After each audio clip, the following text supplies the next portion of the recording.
Sir కొద్దిగా sir okay జెండా సరేలేనా ఐదు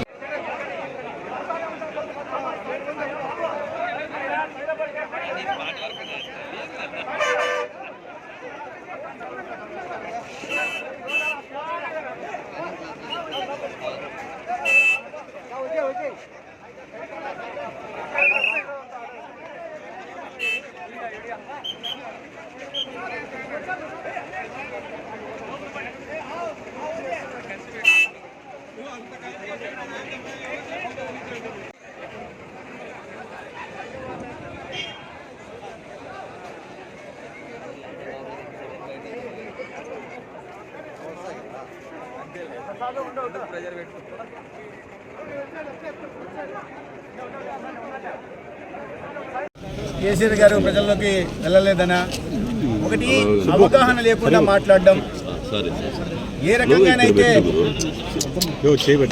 ధరణి కార్యక్రమం తీసుకొచ్చి భూ మాఫియాను తెలంగాణలో ప్రారంభం చేశారో అదేవిధంగా గుడ్ మార్నింగ్ ధర్మవరం పేరుతో మాజీ ఎమ్మెల్యే సందులు గొంతులు తిరిగి భూ కబ్జాలకు ప్రభుత్వ కానీ ప్రైవేట్ కానీ అసైన్డ్ కానీ ప్రజల ఆస్తుల్ని ఆక్రమించుకున్న, చివరికి చెరువులను కొండలను కూడా కబలించిన విషయం పాపం కేటీఆర్కి తెలిసినట్టు లేదు.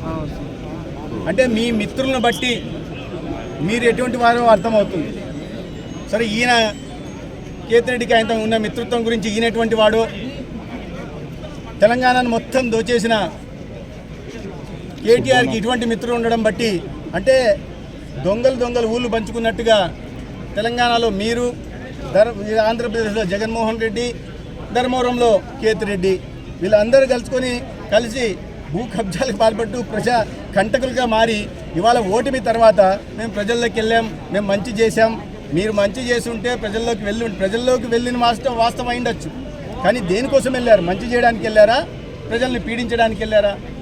ప్రజల్లోకి వెళ్తున్న సందర్భంగా సందులు గొంతులు తిరుగుతున్న సందర్భంగా ఎక్కడ ఖాళీ స్థలాలు ఉన్నాయి గుర్తించడానికి వెళ్ళారా? ప్రజా సమస్యలు తీర్చడానికి వెళ్ళారా? ఎక్కడ పడితే అక్కడ ఏది బాగా కనిపిస్తే దాని మీద కన్నేసి దోచుకునే కార్యక్రమానికి శ్రీకారం చుట్టడం ప్రజలకు అందరికీ తెలుసు. ఇక్కడ ఒకసారి కేటీఆర్ ధర్మవరంలో ప్రజలు ఎవరికైనా సంబంధించిన వాళ్ళని ఒక్కరికి ఫోన్ చేసి అడిగితే, అవునయ్యా గుడ్ మార్నింగ్ ధర్మవరం పేరుతో ప్రజల మధ్య తిరిగాడు కదా మీ మాజీ ఎమ్మెల్యే, దాని పర్పస్ ఏంటని అడిగితే ఇక్కడ ప్రజలు చెప్తారు. అందుకని ఇటువంటి మాటలు మాడుతున్నప్పుడు ఒకసారి ఆలోచించుకొని మాడాల్సిన అవసరం ఉంది.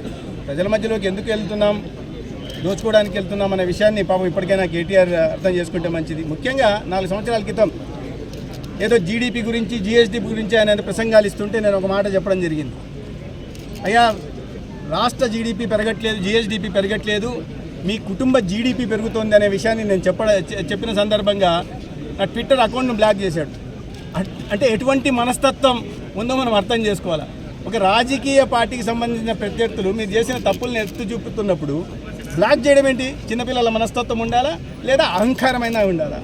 రాజకీయాల్లో మీరు చేసిన తప్పులను ఎత్తు చూపే బాధ్యత, ఎండగట్టే బాధ్యత ప్రతిపక్షాలది. దాంట్లో భాగంగా నేను చేస్తే ఇవాళ దాకా బ్లాక్ చేస్తాను. అదే విషయాన్ని నేను ఇవాళ చెప్పడం జరిగింది. నువ్వు ఒక విమర్శని తీసుకోలేని వ్యక్తివి, ఎటువంటి అహంకారపూరిత ధోరణితో ఉంటున్నారో, ఎటువంటి మీ అవినీతిని ఎత్తి చూపామనే కదా. కాబట్టి మీరు అదే ఒకే జాతి పక్షులందరూ ఇవాళ ఒక చోట చేరారు. ప్రజలను దోచుకోవడమే లక్ష్యంగా తెలంగాణలో బీఆర్ఎస్ పార్టీ, ఆంధ్రప్రదేశ్లో జగన్మోహన్ రెడ్డి పార్టీ, దాంట్లో ఇంకో చిన్న ప్లేయరు కేతిరెడ్డి, వీళ్ళందరూ కలిసి ఇప్పుడు దొంగలంతా ఒక చోట చేరి పాపం ఒకరినొకరు ఓదార్చి సర్టిఫికేట్లు ఇచ్చుకుంటున్నారు. సర్టిఫికేట్లు ఆయన మంచోడు, ఈయన తిరిగాడు, ఆయన తిరిగాడు, ప్రజలు నవ్వుతున్నారు మిమ్మల్ని చూసి. మిమ్మల్ని అందరూ అందుకని ప్రజలు మిమ్మల్ని అందరినీ మూకుమ్మడిగా కలిసి కట్టిగా ప్రజలు మిమ్మల్ని ఓడించారు, గుణపాఠం నేర్పారు. ఒకరికొకరు సర్టిఫికేట్లు ఇచ్చుకుంటా, ఒకరినొకరు ఓదార్పు యాత్ర చేస్తా 5 సంవత్సరాలు మీరు దూరంగా ఉంటే ప్రజా జీవన శ్రవంతికి ప్రజలందరూ కూడా సంతోషంగా ఉన్నారు. ఆంధ్రప్రదేశ్లో ఒక ప్రజాప్రభుత్వం ఏర్పడింది. ప్రజల సంక్షేమం కోసం, రాష్ట్ర అభివృద్ధి కోసం పరితపించే ప్రభుత్వం ఏర్పడింది. తలసరి అప్పును కాకుండా తలసరి ఆదాయాన్ని పెంచే ప్రజాప్రభుత్వం వచ్చింది. కేంద్రంలో, రాష్ట్రంలో ఎన్డీఏ ప్రభుత్వాలు, ఆంధ్రప్రదేశ్కు మంచి రోజులు వచ్చాయి.